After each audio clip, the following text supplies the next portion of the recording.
In Genesis, the story of Abram, later known as Abraham, and his wife Sarai, later known as Sarah, is crucial for understanding early interactions between humanity and divinity.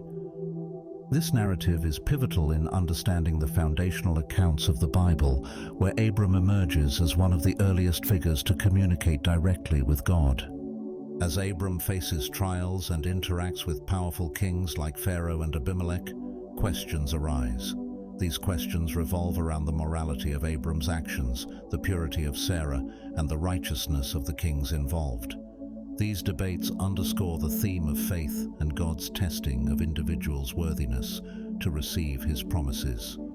In one of Abram's earliest encounters with God, he is commanded to leave his father's home in Haran and journey to the land of Egypt.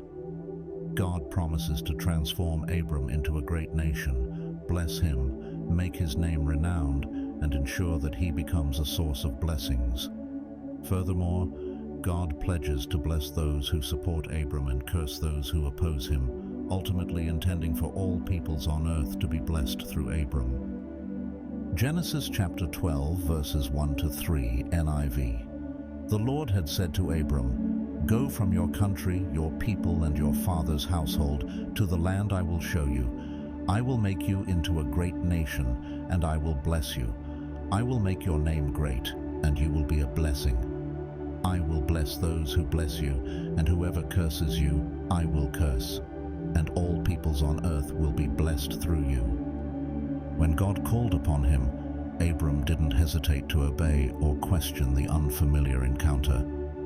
At 75 years old, Abram, along with his wife Sarai and nephew Lot, left Haran and journeyed to Canaan as commanded by God.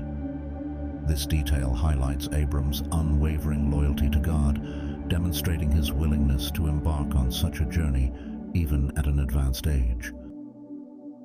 Upon reaching Canaan, God delivers a profound promise to Abram, declaring that this land would one day belong to Abram's descendants.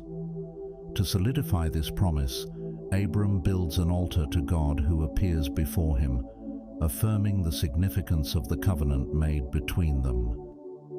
Under God's guidance, Abram proceeds to the hills east of Bethel, where he builds another altar. Despite any apparent contingencies, Abram's journey with his wife and nephew seems to progress straightforwardly, aside from the severe famine that strikes the land. The famine becomes so intense that Abram and his companions are compelled to seek refuge in the land of Egypt. After arriving in Egypt, Abram becomes acutely aware of Sarai's beauty and begins to fear for his life. Concerned that the Egyptians, particularly the Pharaoh, would desire Sarai and kill him to have her, Abram devises a plan to ensure his safety. He instructs Sarai to pretend to be his sister, believing that this deception would lead to fair treatment and spare his life. As they approach Egypt, Abram says to Sarai, "I know what a beautiful woman you are. When the Egyptians see you, they will say, 'This is his wife.' Then they will kill me, but will let you live. Say you are my sister, so that I will be treated well for your sake, and my life will be spared because of you." Abram's foresight proves accurate as Sarai garners considerable attention from the Egyptians, with many desiring her. As Abram predicted, when the officials discover Sarai's beauty, they seize both her and Abram, bringing them to the Pharaoh's palace. Upon seeing Sarai, the Pharaoh is immediately overcome with lust, evident from his treatment of Abram as Sarai's brother rather than husband. The Pharaoh displays generosity towards Abram, bestowing upon him sheep, cattle, donkeys, camels, and even servants, under the assumption that Abram is Sarai's brother. From the Pharaoh's perspective, Sarai is considered fair game, and his generosity towards Abram suggests his intent to take Sarai as his own wife or incorporate her into his harem. The Bible does not explicitly detail whether this occurs, but the implications of the Pharaoh's actions set the stage for further examination of Abram and Sarai's predicament. After Abram receives gifts from the Pharaoh, God inflicts a serious disease upon the Pharaoh and his household because of Sarai. Distressed by these afflictions, the Pharaoh summons Abram and demands an explanation for his deceit. The conversation is depicted vividly in the Bible, with the Pharaoh questioning Abram, "What have you done to me? Why didn't you tell me she was your wife? Why did you say she is my sister, so that I took her to be my wife?" Pharaoh expresses confusion and perhaps even a sense of betrayal, as he had unknowingly lusted after another man's wife due to Abram's lie. Despite treating Abram well and providing him with gifts, Pharaoh finds himself punished severely for his unwitting involvement in Abram's deception. This narrative underscores the consequences of dishonesty and the complexities of human relationships, even in the face of divine intervention. The story doesn't clearly state whether Sarai agreed to the Pharaoh's advances, but Abram receiving payment implies her involvement. It's possible she went along with it out of love for Abram and respect for God, which might have encouraged the Pharaoh. When the truth comes out and the Pharaoh realizes the trouble, he swiftly sends Abram and Sarai away.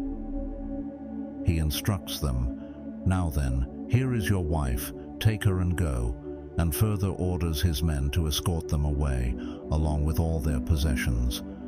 This shows the severity of the situation and the Pharaoh's attempt to avoid further trouble.